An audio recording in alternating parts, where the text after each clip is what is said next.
put to death. All right, excellent. And then I'll finish the last two. And in 21, you may say to yourselves, how can we know when a message has not been spoken by the Lord? If what a prophet proclaims in the name of the Lord does not take place or come true, that is a message the Lord has not spoken. That prophet has spoken presumptuously, so do not be alarmed. Okay, very cool. So, my first question, what is a detestable thing, or what is an abomination? And he provides a list in verses 9 through 13. So let's go through that list. Emily. One who makes his son or daughter pass through the fire. Okay, so what do you think that is? One who sets their Child sacrifice. Very good. Child sacrifice. Now it's very specific. You throw them in a furnace, okay? That's what the child sacrifice is. It's to a specific god. His name is Molech. Hey, where's that found? I forgot. It's somewhere in the Old Testament. But Molech is a bull-headed god. He's a bull-headed god, and he has an insatiable appetite. And his appetite is for children. Yes? Oh. Is that... This is like slightly... But I remember there being like a ruler, and he had like an iron bowl, and he would put people in there. Oh, yes. Is that like... It's not during the time of the Old Testament, but it was a Roman guy. And is that related to that? I don't know. Maybe. Because the ancient world was connected, so maybe. Yes? Anyone else? Stella. That's one who uses divination. Okay, divination. Excellent. Divination. What's the next one? What does divination mean? We'll talk about that. Sorcery. Sorcery. Excellent. Sorcery. Witchcraft. Is that all the same thing? Sorcery. And 4, what about the next one, Emily Jo? One who interprets omens. Yes, very good. Omen interpreter. What's an omen? We'll talk about that right now. These three are a bit connected.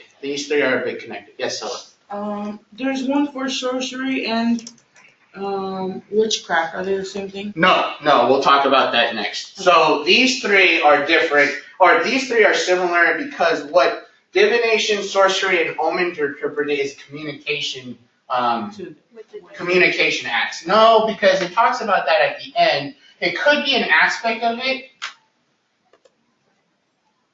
It's the communication of the beyond, and specifically the supernatural, the gods, and so forth. You know how they do it? Does anyone have a thought how they did it? Who said Pills and that? potions? Nope. I'm just kidding. No, not J.K. Rowling. Yes, Emily Jo. All I think about is the whole like star on the ground with like the candles and like weird chicken foot. Yeah, no, that actually came after during the medieval times. So in the ancient Near East, there's a very common practice because it was a revered practice. Yes, Stella. Could it be perhaps through praying or a different type of meditation? No, actually it wasn't. It had nothing to do with prayer at all, actually. It was very interesting. What they did is they cut up a goat or cut up an animal and they read the innards. Wait, So, and they what? So you cut up an animal and the guts spill out on this table. And what divination, sorcery, and omen interpretation was that you interpreted the innards. So if, for example, if the goat's intestines fell in this particular way or in this direction, or it looks at like this color or so forth, then it'll be good crops for the next season or something like that. That's what divination, sorcery, and omen interpretation is. Yes. I think, and I don't mean to like offend any. I just think it's really silly a little bit, just because. It did not offend Well, I mean, I know none of us do it, but I just mean like I don't mean to like, because they actually believe what they believe, and I'm not trying to like disregard, but I just think it's silly because. I mean, I How do agree. you just expect? And I don't know the logic. I don't know the explanation of why they did it, but some reason they felt that the innards of an animal was like the workings of the divine, you know. And so once they figured that out, it's like, oh, okay, we can connect to the divine. And so it was basically primitive scientists, because that's how they actually work. They investigated the innards of an animal. Another practice is bone reading, where they had the bones of the animal and they throw it on the ground, and then the way that they position, that's how they can read things. Stars, you know, when they read the stars, that's another thing. An omen interpreter specifically, like, if anything was just weird, like for example, you walk in the day, go to Starbucks, and instead of having 3 shots, you have 4 shots or something like that. You didn't ask for the 4th shot, but they just gave it to you. The omen interpreter would say, that's something deep. That's something special. Something's going to happen. Something really bad's going to happen to you, or something really good's going to happen to you. So that's what an omen interpreter can do too. So yes. Have you ever seen those episodes on Avatar where they drink the tea and then whatever? Tea reading, right. That again, it wasn't a common practice in the ancient Near East. It was very Eastern. It was very Asian. But yes, exactly. What it is they didn't believe in coincidence, nor did they not believe in randomness, because everything that happens was ordained by the divine. Okay, so all these situations we perceive as random, they perceive, no, this is a special message. So, okay, could it be? Huh? Could it be? Maybe. I don't know. I don't think so. Anyway, so let's continue on. Any other detestable practices? Waller. Spell casting? Spell casting. Very good. Now, continue on. Let's continue on, because I think there's another one that's connected with this. Emily Jo, you talked enough, so. Lacey. A medium or a spiritist. Good. Medium or spiritist. Okay, and there should be one more. I have a Yes? question. All right. What's the difference between medium and spiritist? It depends who you talk to. That's the difference. So and I'll explain more about that. Yes, go One ahead. who calls up the dead. Good. Death talker. Aren't those? All right, cool. These two are definitely connected. Okay, a medium is more of a general kind of communicator. He can speak to anyone, but most likely than not, he speaks to the gods. That's a medium. Okay, spiritist, everything has a spirit. So he could communicate to animals, he can communicate to heaven, he can communicate to the ground, he can communicate to anything. So that's a spiritist, okay? Death talker, he communicates to the ancestors, or she communicates to the ancestors. It wasn't gender specific, men and women did this. So a death talker is a person who speaks to dead ancestors. Why? Because the dead live in the supernatural realm. They could give us clues of what's going on, right? So that's what's going on. Yes. Stella. Have you ever seen the show Long Island Medium? No. I've heard of her though. I've heard of it too. And Should we watch that or no? I think that we should probably watch a clip, just Why? to get a glimpse of. Well, see, that practice is very different now. It's very different. We're not sure, or I'm not sure off the top of my head what the practice looked like. Yes, Lacey. I don't know if you wanted to put it up there, but it wasn't one of them, but the practice of witchcraft. That's spell casting. Oh, okay. Yeah, so let me put that. Thank you for bringing that up. Okay, cool. You have a question. Yeah, where do they learn this? Because I learned witchcraft like by watching Charmed. that and like the movie where they all like were witches and they had to Hocus cut Pocus. themselves. Yeah. Seminaries. But that's where I learned from. Right, Where they had they- they had their own versions of colleges and seminaries to train up these priests to learn these things. It's weird though. Well, like, I mean, Salem. keep in mind, we're not talking about today, you guys. We're not talking about today. This happens 2,000 years, or 4,000, 5,000, 10,000 years ago. But it was a legitimate profession. You made money from this because it was the priesthood of these ancient kingdoms, and so this was a very respectable practice. Okay. Yes, you and then you. Okay. Pass from me.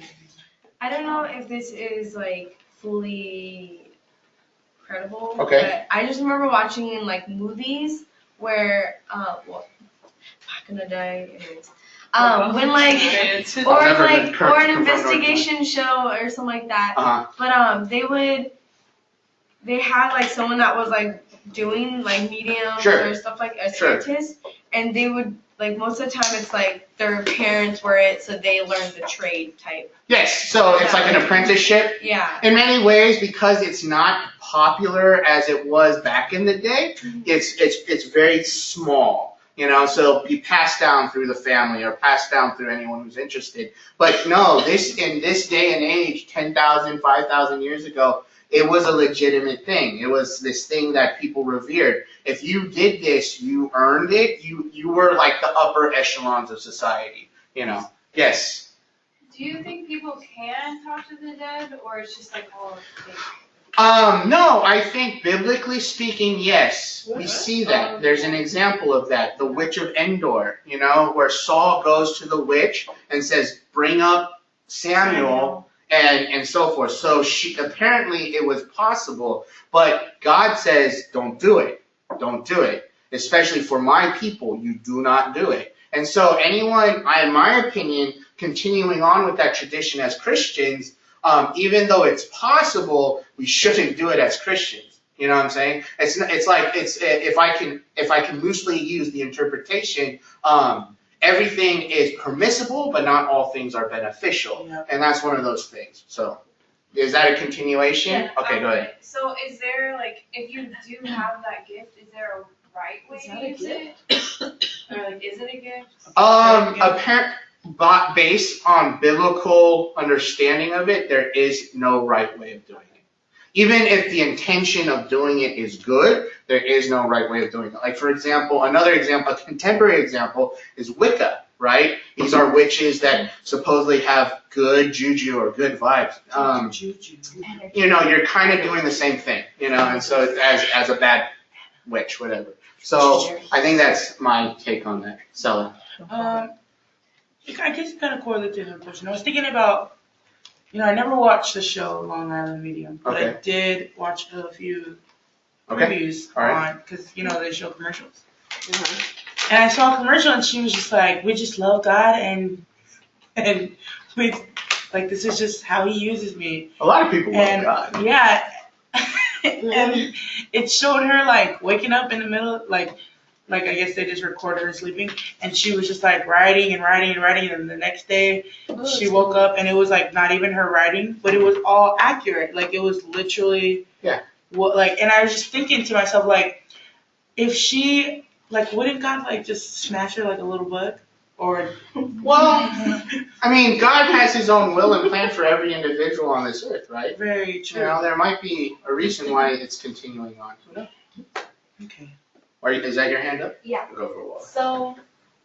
This will be the last one because we got to continue on. Would people who practice these things be viewed the way we probably nowadays view like doctors or people? Yes, who are trained to excellent. They're the scientists. They're the doctors. They're the ones that can explain the unknown.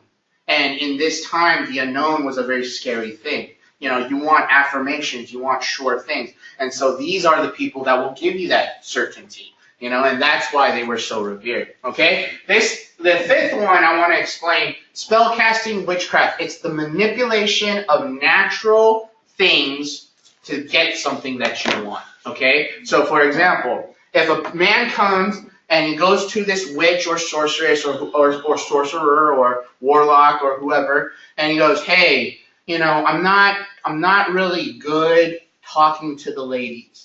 Is there something that you can do for me here? It's like, of course I can. If you just give me this, some of this, I'll just, you know, mash it up for you, give you as a pill, eat it, and boom, you're going to be the ladies' man. Another thing could be, hey, my neighbor just opened a business and I don't like that business. Can you just put a curse upon him? Of course I can. Just give me this, this, and this, a little egg here, a spider venom here, something like that. We'll mash it up. You got to drink it. Boom. His business will be, you know, exactly. That's what spellcraft and witchcraft is. Yes. Have you ever heard of, what is that drink? If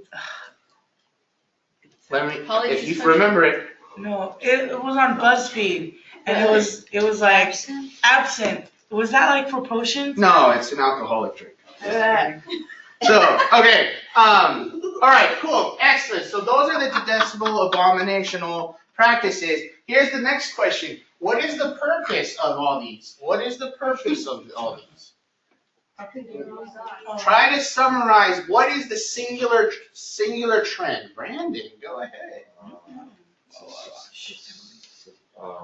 The reason why God allows people to invade the land was to knock out all that. Good, but what is the purpose? Why did people practice these things? Lena. So they can be in control of their. That's the root of it. That's the root of it. Oh. But what's the purpose of it? Yes, Emily Jones. Explaining the unknown. Yes, excellent. The purpose is to explain the unknown. Because God Oh, was not. To explain the unknown. For example, are we going to have a good crop? Are we going to have a good crop this Did the next Egyptians the do next that season? too? Oh, every society did it. Are we going to have a good crop? And some of us in our common day society would think, well, who cares? We're always going to eat. Wrong, you know? Especially during this time. California is the breadbasket of the world. We haven't had good rain for, 7 years now? Have you ever noticed, have you noticed that the prices has went up on your groceries? Yeah. And it's because of that. It is because of that. How many of you guys pay for your eggs for like $5 or $6? I know. It wasn't And like literally the cheese. 6 months ago, it was only like 3. It's because of the drought. It's because of the drought. So, Sorry. So our coffee prices went up? exactly, Is that like, they do that too? exactly. That's why? That's why. Oh my That's gosh. why. We have to So, buy a chicken. The idea here is, in this reality, if your crop is bad, then your people will die, right? Yeah. That's why they needed to know the unknown. And so they hired these people to say, yeah, of course, you know? And see, they had a very comfortable situation. Well, these people would say, okay, oh, I see the stars, we're gonna have a good crop. And then the king comes, hey, we didn't have a good crop, what's up? It's like, oh, because we forgot to do something. I was like, okay, what do we need to do? Just give me more money and I'll figure it out, you know? And so it was a good system. It was a very good system. But that was the whole purpose, to explain the unknown. Yes? So they were basically extortioning.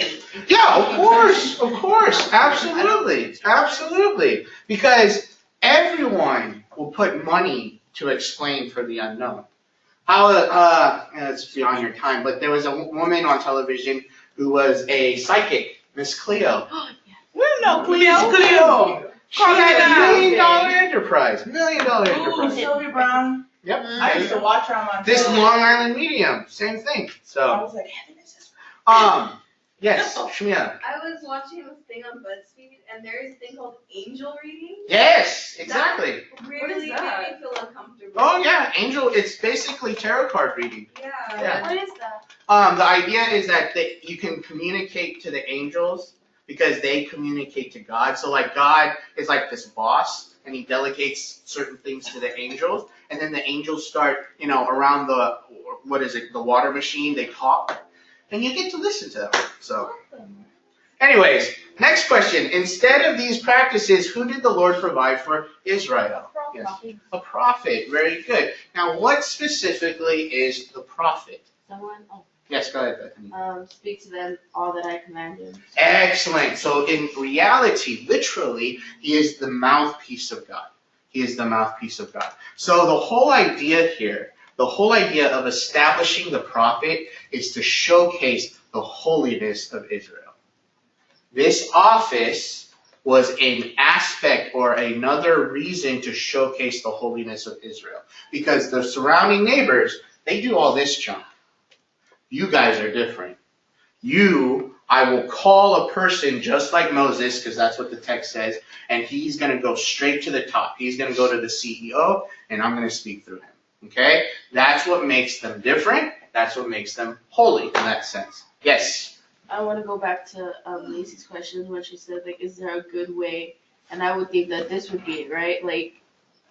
If you are truly you're in line with God, or you can speak to him Right, and stuff. right. Then you would become a prophet, wouldn't that be? And I'm sorry, yeah. ask your question Like, wouldn't again. that be like the, kind of like the good, this is like the bad and the good. Right, So right. wouldn't that be it? Like the answer to her question? But the prophets aren't talking to dead people, though. They're not doing any of that stuff. Yeah. No, but they're explaining the unknown by being the going mouthpiece straight of to God. this life Yeah. source, exactly, right. And so that's why from here and then other stories in the Bible, it showcases the downfall and it showcases the negative consequences of speaking to the dead.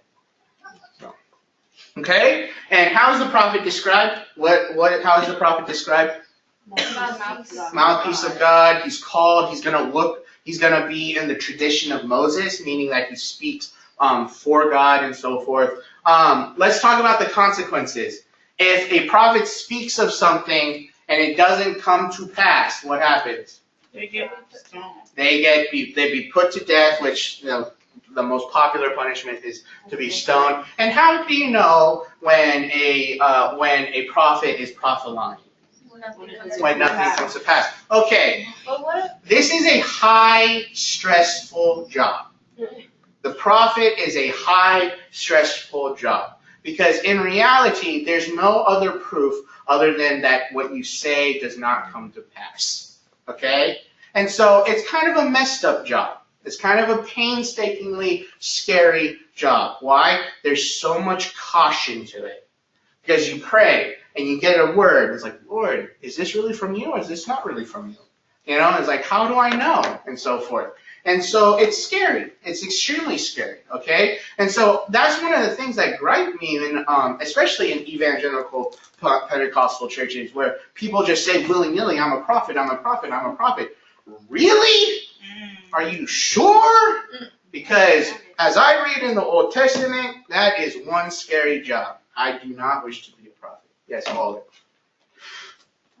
What about people who are given words?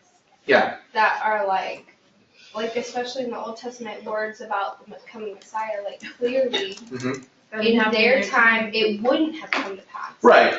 Oh, so no, we'll talk about that. We'll talk about that. But that's a very good point because it could have in their own context, but ultimately it was reflected in Christ, right? So that's a very good point, and we'll talk more about that. Okay? Cool. Any other thoughts or comments about this text? This is the source text of prophets. This is why we have prophets. Okay? Cool? And so there's two reasons here. There's two reasons. So let me be clear. There's two reasons why the prophet call has been established. One, we don't do these things anymore. We don't do these things anymore. Two, because the people didn't want to hear the voice of the God on their own. Because apparently there was a time where God would have spoke to all of them, but the people of Israel says, no, this is freaking us out, man. Don't do it, don't do it. Give us someone, give us a mediator. And so that's the second reason. Okay? Well, did it really freak them out because every time he had to talk to them, It was basically like this loud, thunderous voice. It was this trumpeting voice, and so forth. And also imagine when the first time it happened, an entire mountain was engulfed in flames. So, it's just like, yeah, I'm done. I really don't do this. But I'm glad that you brought that up. Well, yes, on Tuesday, Monica, you brought up, do prophets exist today?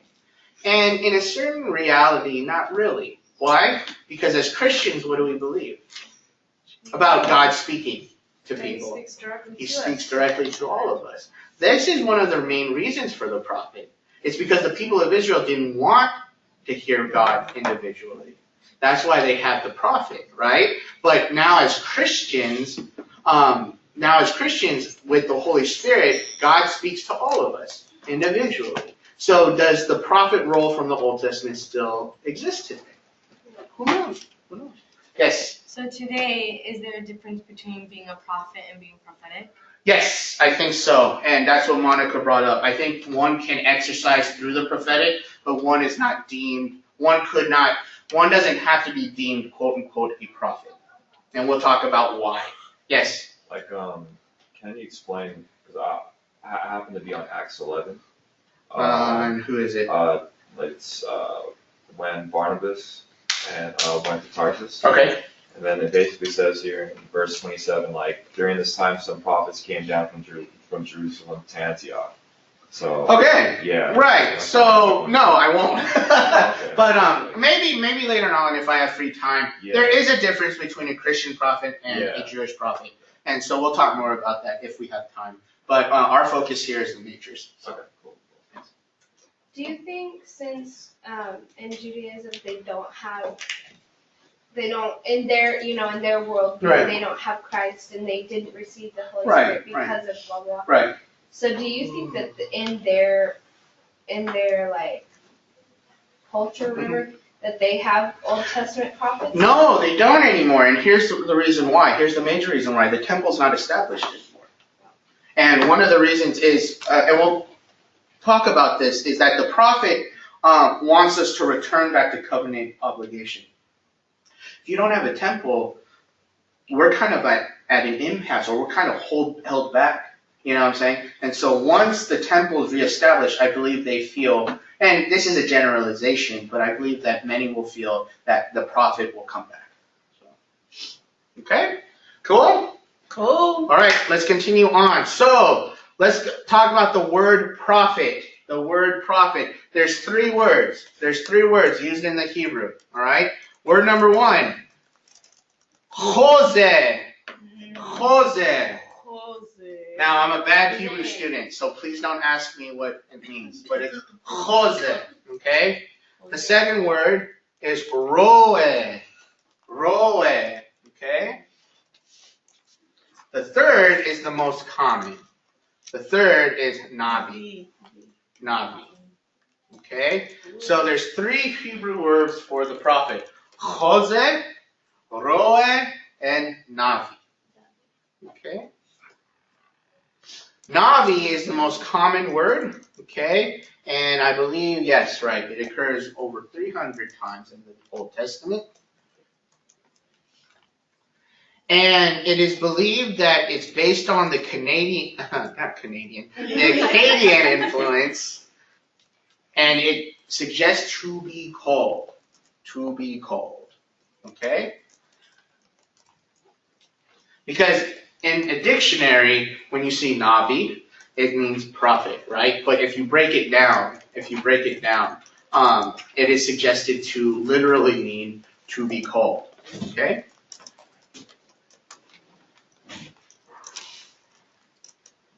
Before I keep on writing your notes, I like what Alina said. What is the motivation of explaining the unknown? What is the motivation? It's to control. It's to have control.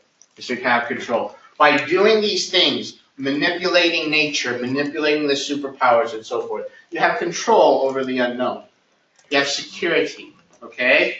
When God says you don't do these things anymore, in essence, what he's saying is you don't have control anymore. If you want true freedom, you give up that control. And you let me, God, Yahweh, the Lord, have control over your life. And I pick a prophet. Okay? So that's in essence what's going on. Cool? Cool. May I continue on? Cool. All right. Now, biblically speaking, in the Old Testament, there are two kinds of prophets. Two. The first kind is known as the former or non-literary. The former or non-literary. Why do we call them that? Because they don't write books.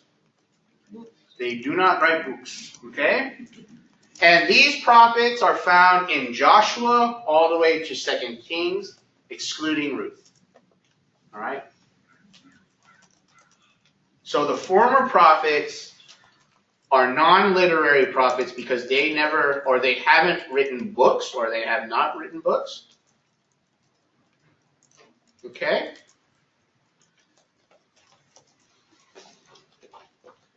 The only one that you could think of is 1 and 2 Samuel, but in reality, he probably didn't write those.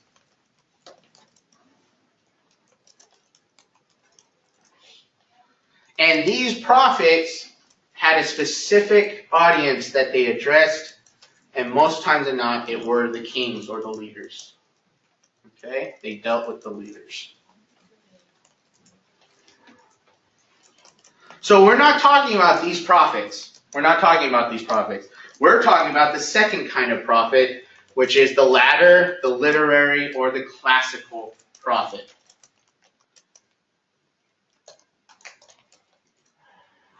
Why are they called this? They have books. They've written books, okay?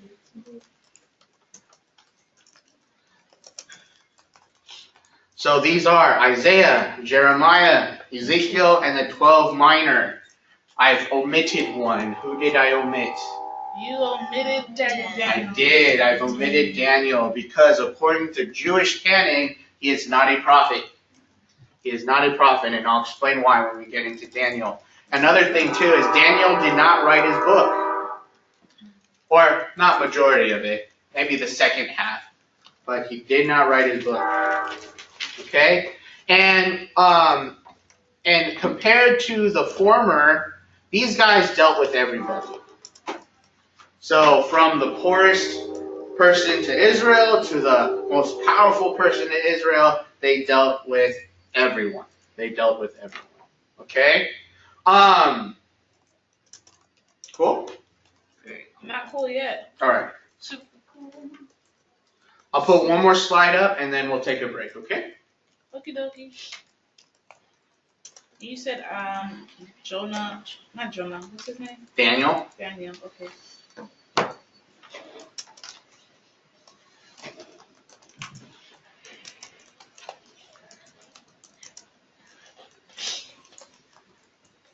You know another reason why they don't have prophets now is because they dispossessed the land. They what? They have been dispossessed with the land. So for the longest time, Israel didn't have a land, you know? And so that's probably another reason why. Okay, I'm ready. All right, my next question is, could a woman be a prophet? Yes, yes. Very good, a woman can be. Can a woman be a priest? No. No, she can't. But a woman can be a prophet. And so here's the beautiful thing about that. In regards to how God uses people, you know, there's this idea that when Christianity came to be, that everyone is used by God. No, it was still the same way back in the Old Testament. It might not have been as popular, it might not have been, and it probably been more oppressed because of such the patriarchal society that these individuals lived in during the Old Testament. But no, God used women as well. Okay, and this class is a perfect example that God is still continuing to use women in for His kingdom and for His glory's sake. So let me give you some examples. Let me give you some examples of the certain women that are prophets. One, Miriam. Miriam was considered a prophet. Micah 6:4. Deborah, a judge, no less, was considered a prophet. And this woman has such a beautiful name, Huldah. Are you being funny? Yes, I am. Huldah. I'm gonna name my first daughter this Huldah. No. 2 Kings 22:14. She's the prophet. Get this. She's the prophet that talks to Josiah. And Josiah is the one that brings the revival to Israel again. Okay? There's another woman, Noadiah. I remember her. Nehemiah 6:14. Okay? Nehemiah and Noadiah. And check it out. Isaiah's wife, who we don't have a name for, but Isaiah's wife was a prophet. Okay? Or a prophetess, right? So there are many examples in the Old Testament to showcase that the prophetic call was given to women. Okay, there's also some New Testament examples. One, Anna. Okay, Anna was a prophetess. Does anyone know what Anna did? She was a widow prophet that was in the temple Very good. for 60 years fasting and praying. Very good. And what did she 60 do? years. What made her so significant in the Gospel of Luke? She spoke with Jesus. Cristo. No, I'm just kidding. I don't know. She got to see. She's got to see the baby Christ Yeah, that. in his Baby beautiful golden Christ. diapers and so forth. No, she prophesied over Jesus, and she gave the message to Mary. And so, yeah, she's significant, absolutely significant.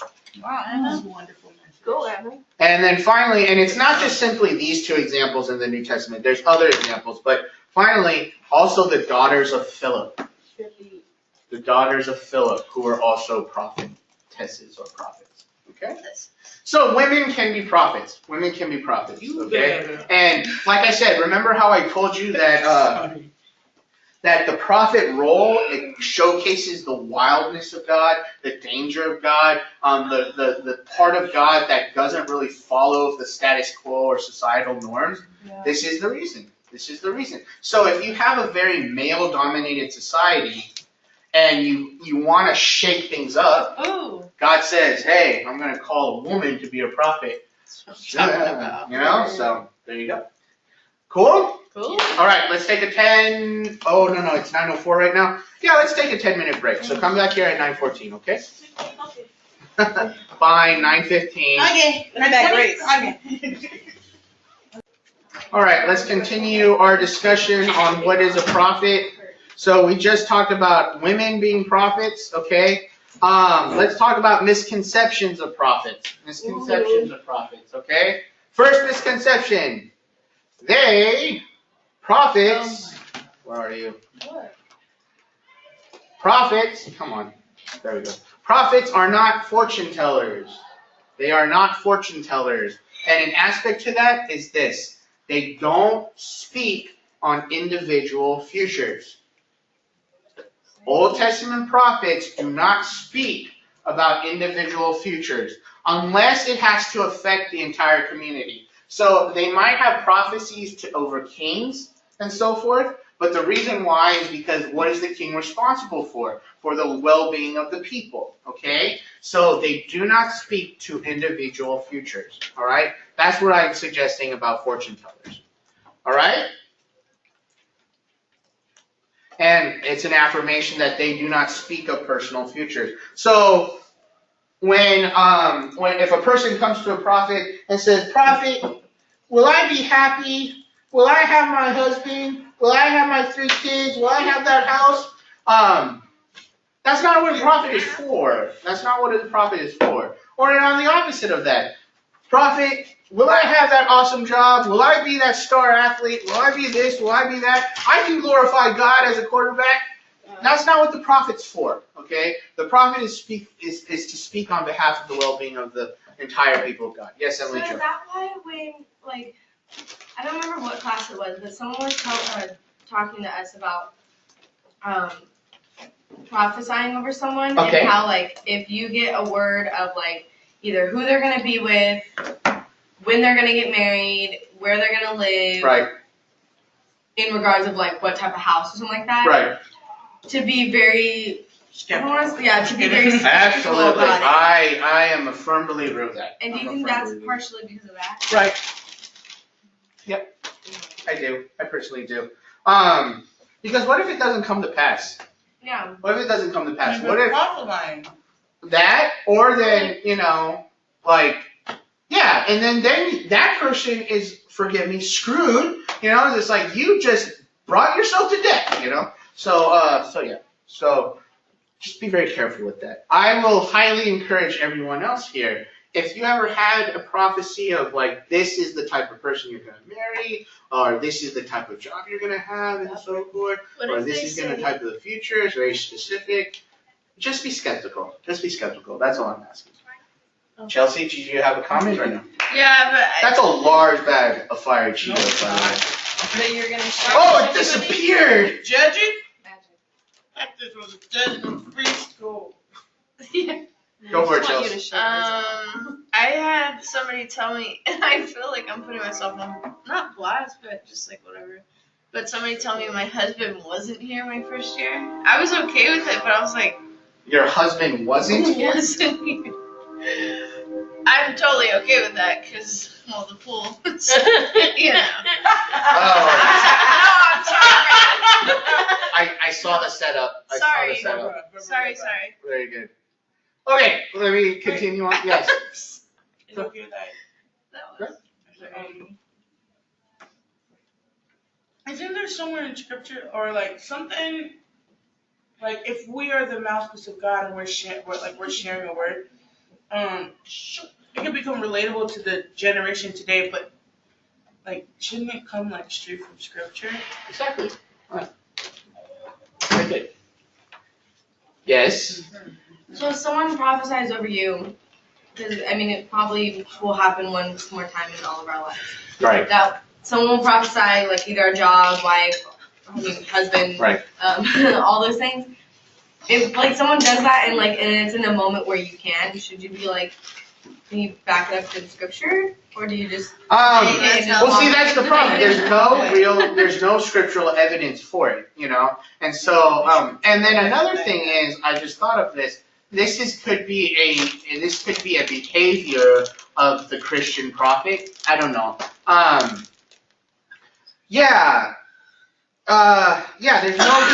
There'll be no biblical backing for it. There's no biblical backing for it. So again, can God do it? Yeah, sure, but be skeptical. Be skeptical because here's what I would do if someone told that to me. Why? It's just like, you're going to be married to this person, she's going to look like this, this, and this. Why? What's the reason for it? And if they don't tell me, who knows? All right, so next thing. They are not psychics. They don't have the ability to read people's minds. Where do they get that ability? If they ever can read people's minds, they get it from the Lord. Okay? They get it from the Lord. All right? They do not do horoscopes. All right? They do not read astrological things. Okay? And also, they were not hysterical babblers. Yes. So I have a question about the whole horoscope thing. Okay. So I grew up in a home where my mom was always like, no, you don't read your horoscopes. That's like, well, she just called everything witchcraft. Okay. Everything just, but she would just be like, that's not of God. That's like right. Scientology, witchcraft stuff. And so, I mean, I'd never do it anyways. But it's just like, is that a wrong? Because like I've heard like a lot of my family reads them, and I'm always just like, nah. I mean, I don't read it. Or like they'll ask me what my zodiac sign and stuff is. What? I don't even know what I am. Oh, that's fine. I used to read it because it was next to the comics. Yeah. And they would tell me if I was gonna have a good or bad day. Right. But I never. See, and again, the reason why is why you want to know the unknown, right? Now, when you read it, I don't think your initial motivation was, I want to know the unknown. I just want to have fun with it and so forth. But there's a lot of people who take it seriously and really revolve their lives around it. That's when it gets really bad, and stuff. So if you just read it for fun, because how ridiculous it is, or how, oh yeah, okay, that's cool, and that's fine. But at the same time, we're just like, there's people who religiously go on QVC and buy things. That's a problem. You know what I'm saying? It's the same thing with the horoscopes and zodiacs and stuff like that. So it's trying to explain things that you really can't explain well. So cool. All right. Now, like I said, there's diversity among prophets. So Jeremiah does not look like a carbon copy of Isaiah. Isaiah does not look like a carbon copy of Ezekiel. They're all different. They're all different in their own beautiful way. However, they do share certain qualities. The first and most important quality, and I didn't write important next to it, but please write it in your notes. The most important quality is the divine call. The divine call. God calls them. And that is the biggest reference that you need to have as a prophet.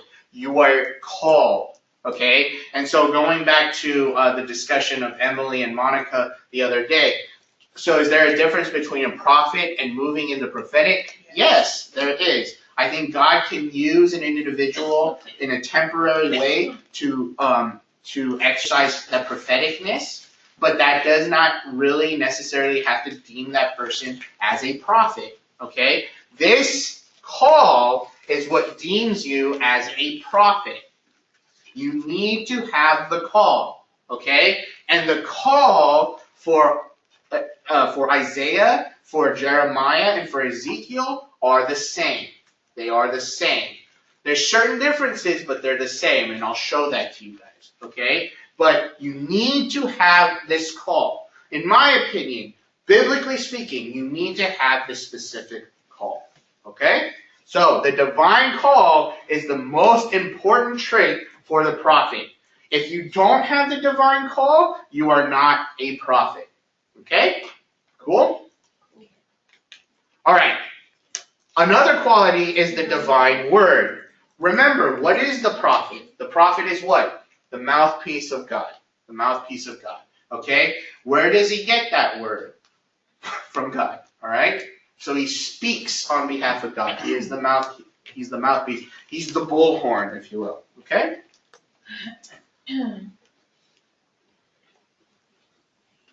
And during this time, like Isaiah, Jeremiah, and Ezekiel, what was the word of God during this time?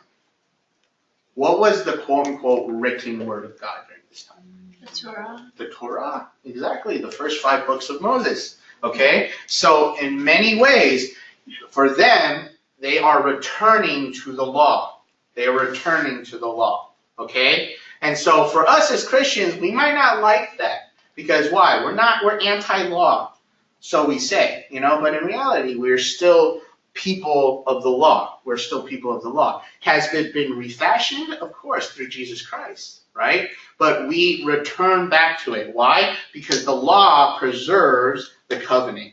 The law preserves the covenant. And for the prophets, it is a return to covenant. Okay? All right. They also have divine visions. Okay? Crazy, freaky visions, all right? And when we get to Isaiah's call, I'll explain why it's crazy and freaky, all right? But they have crazy, fantastical visions. And please understand that these visions, the primary reason for these visions is symbolic, not literal, okay? He might have seen these things, but the purpose of it is symbolic, all right? And I'll explain why. All right. I don't know why this is a subpoint. It shouldn't be, so this is a mistake. But these guys are foretellers. Foretellers, meaning what? They speak about future things. Okay? Now, they don't have to speak about distant future things, like thousands of years from now, or 2,000 years from now, a baby in Bethlehem shall be born. And okay, it's fine, but remember, the prophet is a person of the people. He needs to convey a message for the people during this time, all right? If I gave you a message and say, hey guys, 2,000 years from now, all these things are going to happen. Why do I need to listen to you then? Yeah. I really don't care then. If you're not telling me something that I need to do now, forget about it. I don't care. You know what I'm saying? He speaks to the people now. Now, did God use that prophecy to proclaim the ultimate revelation of Jesus Christ? Yes, he did. Yes, he did. Absolutely, he did. Right? But for Isaiah, personally, you can totally disagree with me. I don't think he was thinking about Jesus Christ when he was writing these prophecies. I really don't. But I think God used Isaiah's words to point to Jesus. Okay? All right? They are foretellers. They do speak about the distant future sometimes. Rarely they do. Okay? But they speak about near future things a lot. All right? They showcase mighty works. You see this more in the former prophets. Not a whole lot with Isaiah, Jeremiah, and Ezekiel. Okay? You see this with the former prophets. there's one particular moment in the time of Isaiah where a mighty work happened, okay, and I'll explain that. But not a whole lot, but this is a common thing, all right? The divine spirit falls upon them, dwells within them, okay? Again, they're not the master of their own life. They are subject to the true master and so forth. So the divine spirit speaks through them.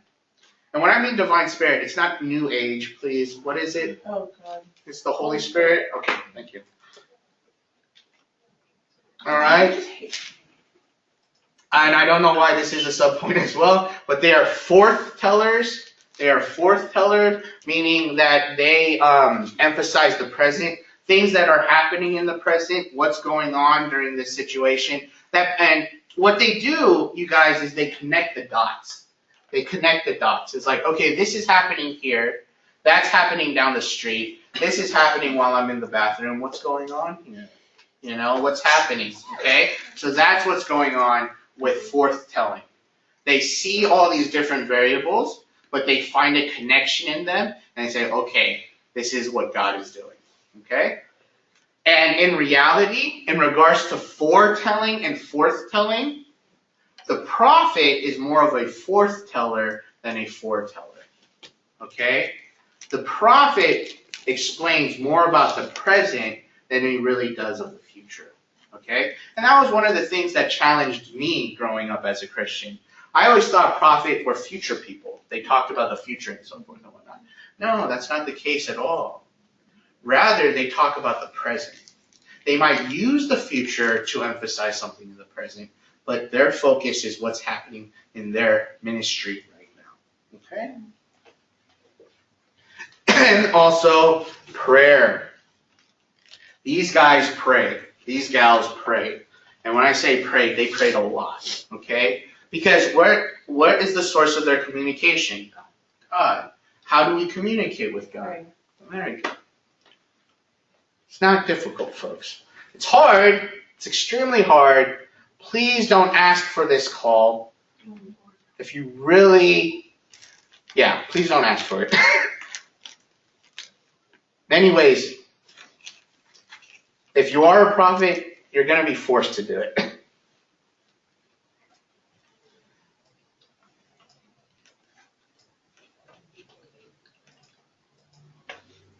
Okay, cool? Mm-hmm. All right, may I continue on? All right, common themes of the prophets, all right? Common themes of the prophet. First theme, covenant obligation.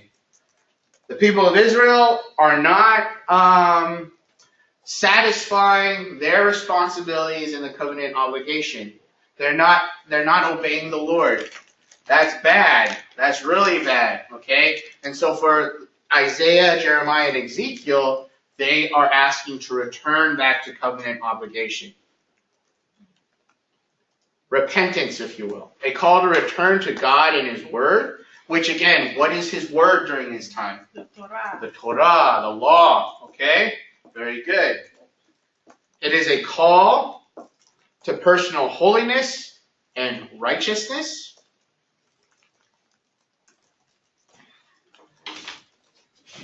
Now, let's take a moment. I always say it, but let's take a moment. What do I mean when I say righteousness?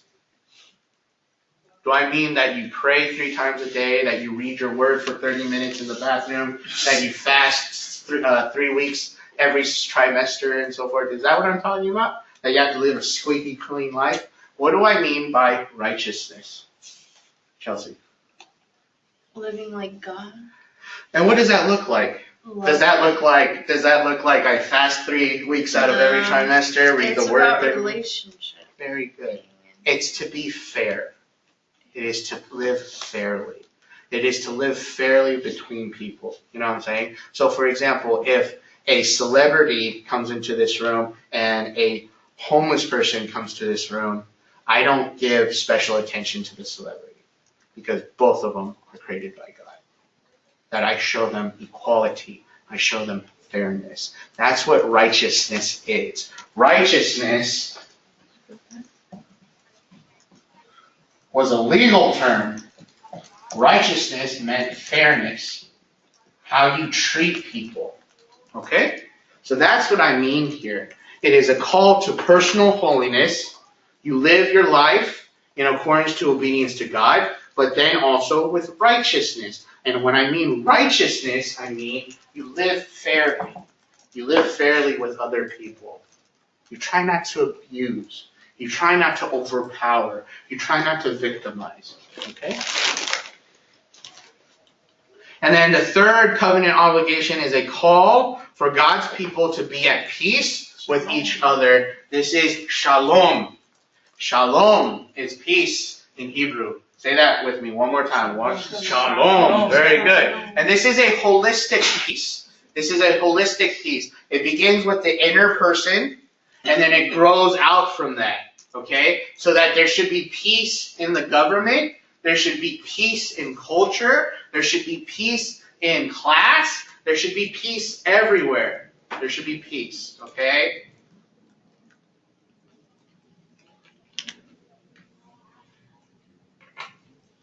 Now, this next theme is a revolutionary theme during the time of the prophets. They are the ones that developed it. They are the ones that preach about it. It is the day of the Lord. They're the ones that bring it up. The day of the Lord. Okay? The reason why it's so evolutionary, the reason why it's so revolutionary is because of its eschatological nature. Now, what is eschatology? The study of end times. Study of end times, okay? This is a big deal during this time because prior to it, wasn't really heard of. It wasn't really heard of, okay? Talking about this moment when God comes back, all right? This is a new thing during the time of the prophets. It's eschatological. And now there's two ways of saying the day of the Lord. Two ways of saying it. There's the pro-Israel way of saying it, meaning this. The day of the Lord is when God comes to this earth. He has a sword, and he has a shield, and he has his army of heaven, which, by the way, no one messes with the army of heaven, right? And he goes down to earth, and he kills all of Israel's enemies, okay? So that Israel can be established in peace, and all his enemies will be subjugated under her, okay? That is the day of the Lord, a pro-Israel day of the Lord, okay? For the prophets, they said, no. You got it all twisted. The day of the Lord is punishing Israel. Where the idea is you guys are so screwed up, you guys are so broken, and you choose to remain broken. You guys are so chaotic. You walked away from the law, you walked away from my word. The day of the Lord is when God comes back and punishes you. Okay? The day of the Lord is when God comes back and punishes you.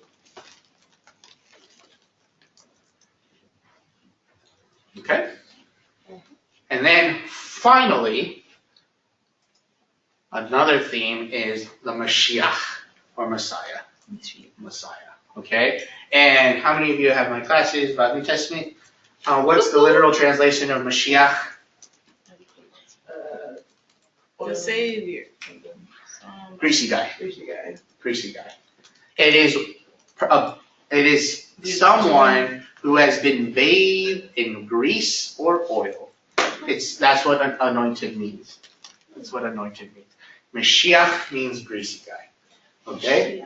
But this is a very common practice of being someone who's set apart for a specific purpose. Okay? So that means a prophet could be a Mashiach, meaning that he's been set apart for a specific purpose. Kings are very much like Mashiachs.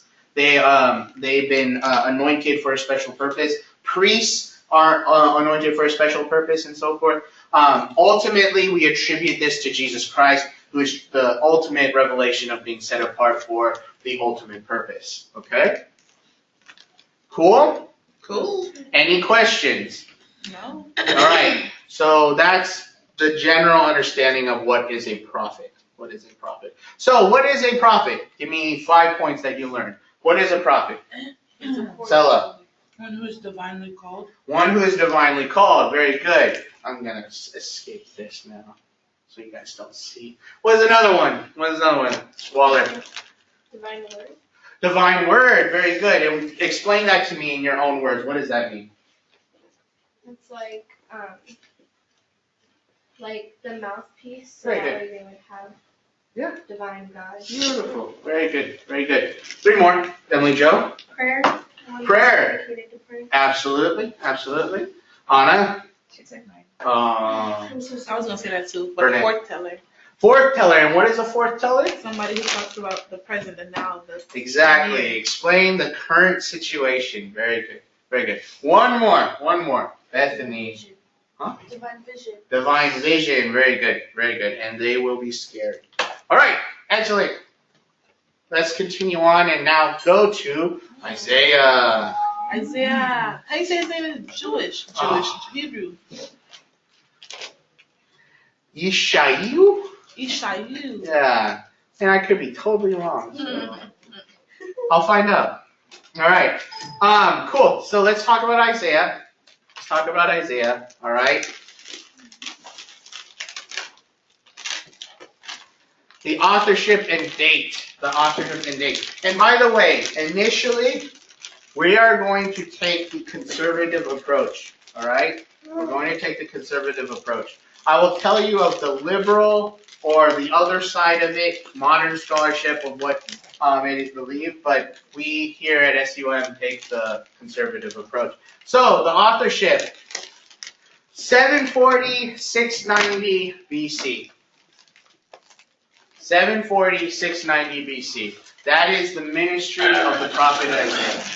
Okay? And if you actually go into Isaiah with me into the Bible, Yeshayu.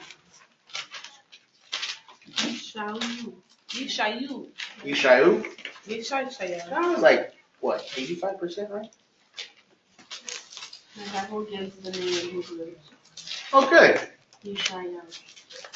All right, in regards to the political authority, this is during the time of Uzziah,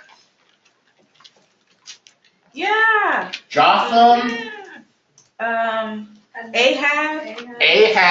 very good. and Hezekiah. And it was in the southern kingdom. Very good. You know how I remember that? How? Because Judah, but if you take out the D, it's Jua. What? Oh. You mean J Usha? no It works. Juah. Jua. It Judah. works. Okay. Jua. That's how I remember it. Okay, well, good. Good. I'm happy because that's exactly right. Burnett is spot on with that. So 740, 690 BC. Okay. It's the reign of 2 kings, Ahaz and Hezekiah. Okay. Uzziah and Jotham, he is initiating his ministry then. Okay. Now, modern scholarship have this idea in regards to the book where maybe, just maybe, more than one author actually wrote the book of Isaiah. Okay? Not one, but possibly 3. That there are 3 different authors to the book. All right? The reason why, now, who could these people be? They could be disciples of Isaiah or as a continuation of an Isaiah school. Okay? So the way that we should understand the Isaiah school is many ways like SUM. Who was the vision caster of SUM? Chancellor. And George No, right? Exactly. So this in many ways is the Noan or the George No school for Christianity. Okay? So you're following in that school. Same way with here. You know what I'm saying? So like this idea that Isaiah and his beliefs and his understanding, a lot of people liked it. It's like, well, why don't we establish a school about it? Okay? So that's what I mean by an Isaiah school. Okay?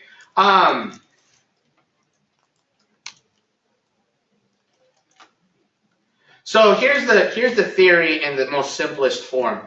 Isaiah chapters 1 through 39 was written or transcribed by the prophet himself. And a lot of people won't contest to that. Okay? A lot of people truly believe that this guy named Isaiah actually wrote the first 39 chapters of this book. Okay? It's the second 2 parts that people especially a lot of modern scholars today, don't really believe that Isaiah wrote. Okay? And so chapters 40 through 55 was written after Isaiah when he died. Okay? It was written after him. And we call this section Deutero-Isaiah, or Second Isaiah. Okay? We're not sure exactly who wrote it specifically.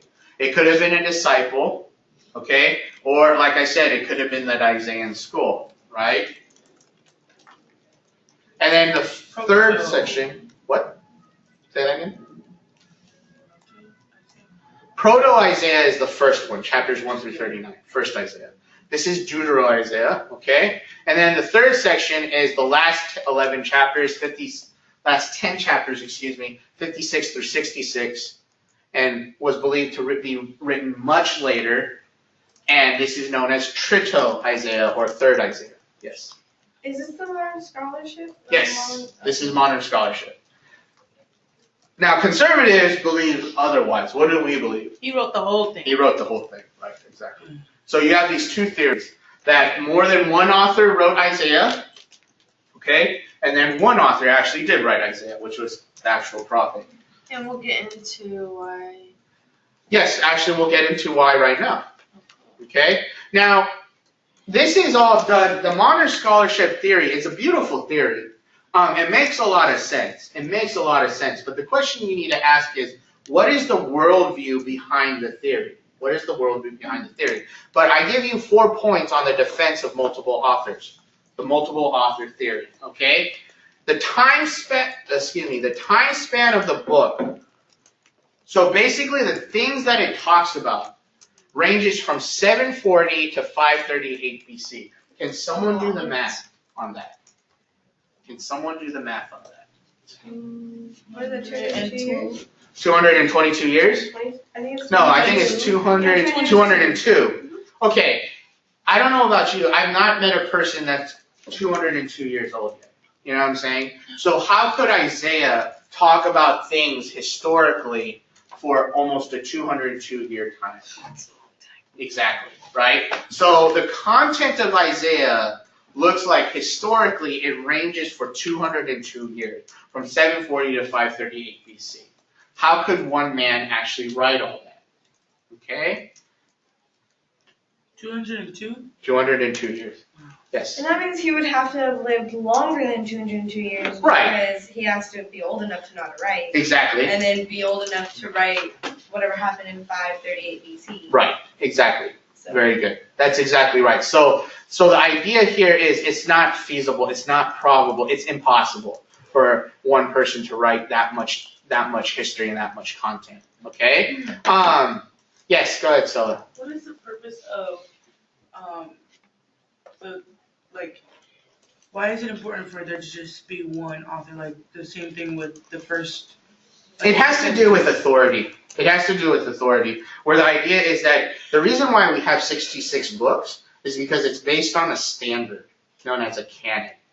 And one of those standards is that it needs to be written by an enlightened or a person that's called by God. And so if Isaiah wrote maybe 1 through 39, that's great. But what about the rest of his book? You know, can we call it authoritative or not? I still do. But okay, another reason why for multiple authorship is the different subject matter.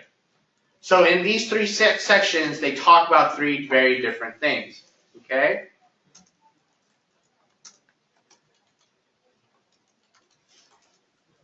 All right? The next one is different vocabulary. Different vocabulary.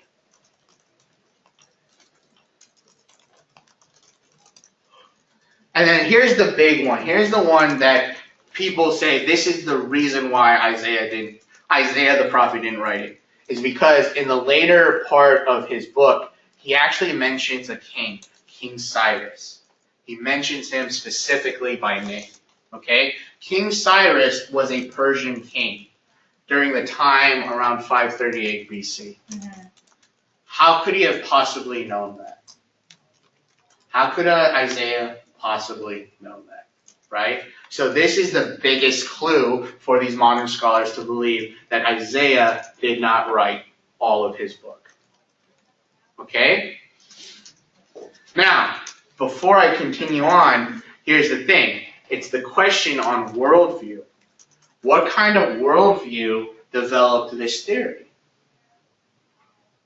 And it's not a rhetorical question. What kind of worldview do you feel that developed this theory? Of multiple authors? Yeah. To make it work for them. Possibly, like, This. I'm thinking, oh, sorry, go ahead. No, go ahead. I'm so sorry.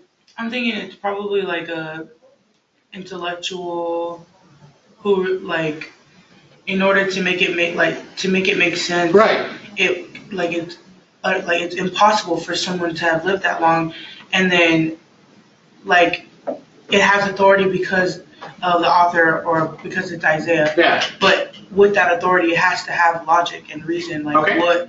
who. So it's fueled by logic and reason. Absolutely. Very good. Yes, Ellen. I was thinking, like when you asked the question at first, I thought of like scientists and stuff like that. Right. Because a lot of them have a lot of logic and reason. Everything has to have an answer. And what's motivated by that? Skepticism. Yeah. They immediately start with the text with skepticism. Were you going to say something else? I was going to say the same thing. Basically, this worldview doesn't believe that supernatural exists. That everything around us, that the only things that we can see, touch, taste, feel, and everything is the only things that exist. That there's no sense, that supernatural or super divine communication does not exist. Okay? So having that kind of worldview, they developed this theory. Again, it's a very well thought out theory. And for me personally, I don't think the motivation was to destroy Christianity or destroy Judaism. It's just based on that worldview, they try to figure out, okay, how to deal with this, right? But as a conservative, what is our worldview? We believe that God does supernaturally communicate with us, doesn't he? Right? And so that, yes, maybe Isaiah could have possibly shared this or wrote this all by himself. He may not have understood chapter 40 through 66, but in his obedience to God, he wrote it anyway, right? So who knows? Who knows? But now, as contemporary Christians, are you a bad person if you believe that Isaiah was written by 3 different authors? No, you're not. You're not. It's perfectly all right if you believe that it's written by 3 different authors. Why? God still used it to showcase the Christ, right? Yes. He still used it. He knows, above everyone, he knows who actually wrote it. More than one author wrote it or not, you know? We just have to trust them, right? But it doesn't mean that you're an ignorant, blind faith Christian if you believe that only one person wrote it, okay? So either way is fine. Either way is fine. What is the reason why I share these things to you? Is so that you will be familiar about what's going on in modern day Isaiah studies today. Okay? That majority of the people believe that Isaiah did not write his entire work. Okay? Any thoughts or questions about that? Yes? I have a thought. As a contemporary Christian, believing that there could be there are multiple authors, what's wrong with being that and believing that there's? It has to go with idea. Going back to what Sela brought up. That guy.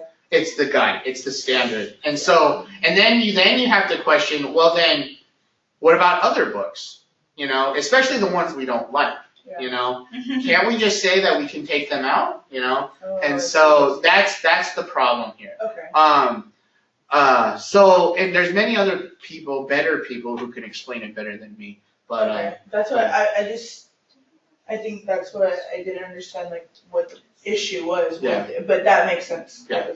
So for me, I'm okay with the fact that there might be multiple authors here, right? It's not about the author for me. It's about the spirit of the teaching, and it's still the same, you know? And that ultimately, again, that God used it to showcase or to show or to promise his future son. Okay? Cool? All right, let's continue on, and I think this will be the last slide, and then we'll call it quits for the day. The actual person, Isaiah the man, according to the biblical text, who is Isaiah? He is apparently the son of Amos. And I have no idea who Amos was. Okay? So he's apparently the son of Amos, and apparently in the Bible it's a big deal.